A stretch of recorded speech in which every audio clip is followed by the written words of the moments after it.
morning. Good morning. How you doing? Good to see you. So yesterday I was a clown. And I had such fun yesterday clowning. And a lot of you enjoyed clowning with me. I have absolutely no regrets about clowning. I loved it. It made my day. I laughed so much. I don't remember the last time I laughed like this for free. It was great. And it was so good. Some of you also managed to. Hi, Cecile. How you doing, sis? And Margaret. Hi. It was so good. So many of you actually found ways in which to laugh with me. It was great. But you see, after a day of clowning, I have to sit down and also reflect and review and realize, hold on one second. Just one. Sorry about that. Morning, Verlin. Good morning, everybody. Wonderful to have you here. So today, I woke up this morning to one of the cutest messages. Some of you had actually been waiting for my ritual. It's 11 p.m. in America. It is almost 7 a.m. in the United Arab Emirates. Hi, Anesta. Hi, all of you. How you doing? Jana. How you doing, sis? Cynthia. Good morning, darling. How? 6:30. How you doing? I hope you're good. Oh, I have had so much fun. The fun ended in those of you who were waiting for me at night because you were waiting for the ritual. You've got to know me. You've got to know I am a clown. You've got to know not to take everything I do and say seriously, you know. No, I don't know how to do African rituals. And any nonsense I would have done yesterday in the name of ritual would have just been for entertainment purposes.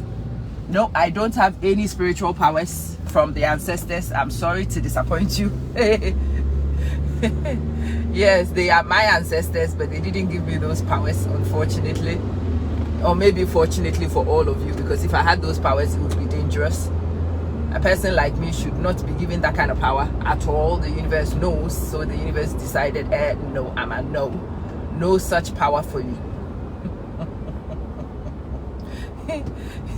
So no, I couldn't perform a special bath to liberate all the spirits of the ancestors. As much as my nonsense wanted me to do this, I had to also respect the seriousness of what it is that we were discussing and not even mess about. It's 10 p.m. in Jamaica. Wow. This life is amazing and crazy at the same time. So listen. Yesterday, I missed all the fun.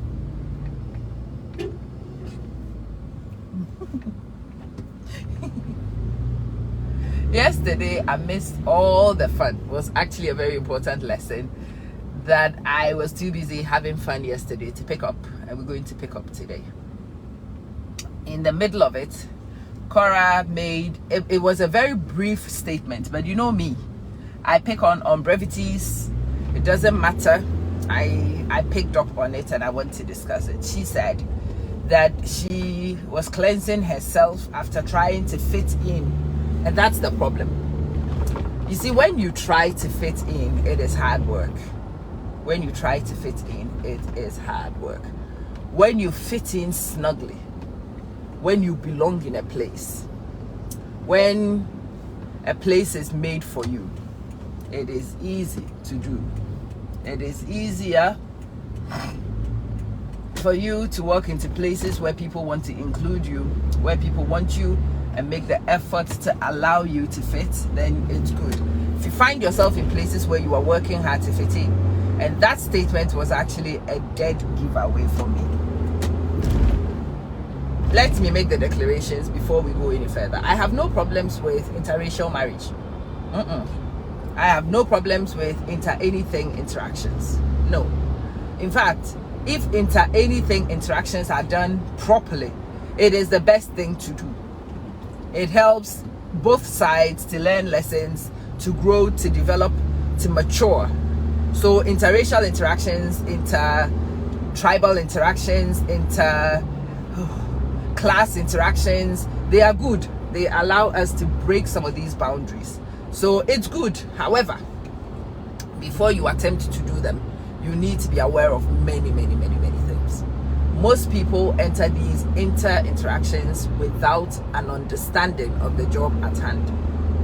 The fact that you see somebody beautiful and you want to interact with them and you want to engage with them, and I know many people who don't expect the familiar resistance.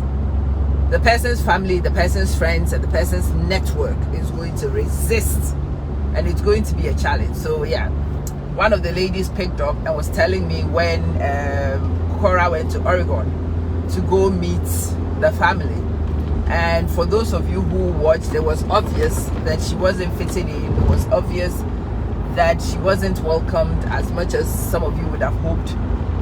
And these are all some of the realities we need to discuss. When you go to places, sometimes there is no goodwill to interact. In some places, there is no goodwill.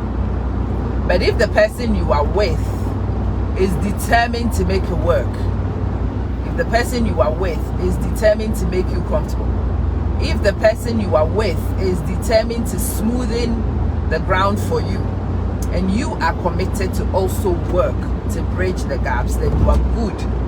You are good. You will be fine. But it sounds to me from just that little outburst and the bit of the story I have picked that it's been a challenge for Cora to fit in and to show off, carry off what she'd been showing off. Yeah, she has definitely struggled with fitting in. She would have had the usurper syndrome for a while. And it is one I want to highlight to all of us who want to go into these interactions. I am begging you to be aware of this.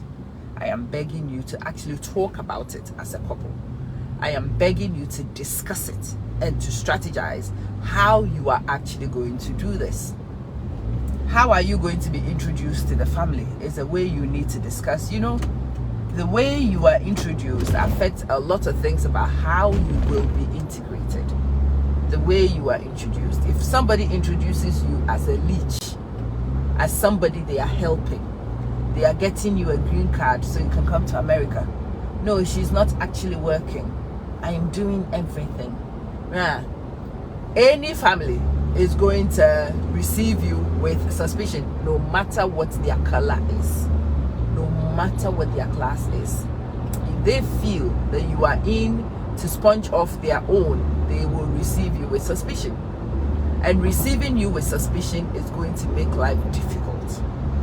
If the person introducing you is smart enough to let them see value from the beginning, and I've seen many Africans who've been integrated into many Caucasian families, the person who introduces them introduces this person as an asset to the family. When the family understands that this is an asset, the family is jubilating. They have claimed an asset. The family is very happy that you are coming in. The family will do everything to integrate and include you because they see an asset. That this is simple psychology of man. Very simple psychology of man. We are like that. We don't like taking on liabilities. We like assets. So if somebody introduces you and is smart enough to get the people in their fold to understand that you are an asset. So most of us black people will take the Johnny Blue Eye, we will take it home and tell our people, we got ourselves Oyibo, very good Oyibo. See, we've done well. Yeah, we introduce this person as an asset to our family. Some of these Oyibos we take home, they are nobodies to other people, but they are somebodies to the people who introduce. And so they make this person as somebody before the family, and the family will treat them as a somebody. I got, yeah, come and see her. Oyibo, Oyibo, you are welcome. Good, it's good to have you. Yeah.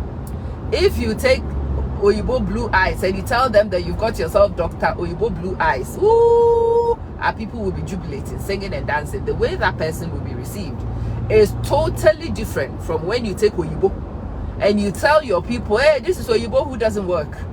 Hey, this Oyibo is home. It's collecting benefits from his people. Yeah, he's only living abroad because he's Oyibo. He doesn't have anything. Yes, I'm marrying a poor Oyibo. Do you think your African people would have been as happy to receive your Oyibo, who is now a sponge? But this is the truth with some of the Oyibos we take home. Some of these Oyibos people take home, they are leeches, they are sponges. They are not bringing value to Jack. But you see, the people who introduce the Oyibo to their people never bring this up. They never raise this issue. They tell their people, this guy is Oyibo. This guy is going to give us this, going to give us that. Hey, we've got ourselves Oyibo. And our people are very, very happy. And our people bend over backwards to entertain Oyibo. Take Oyibo to one of these places we come from. Your father will leave his bedroom for Oyibo to sleep in because you've introduced Oyibo as an asset. This is the real truth. The problem is not the religion. The problem is not the race. The problem is not the class. The problem is how the introduction is done. Whether a person is sensible enough to do an introduction of an asset or to introduce a liability. If you introduce a liability, people will treat them as a liability. If you introduce an asset, people will treat them as an asset. Bottom line, simple truth, doesn't change.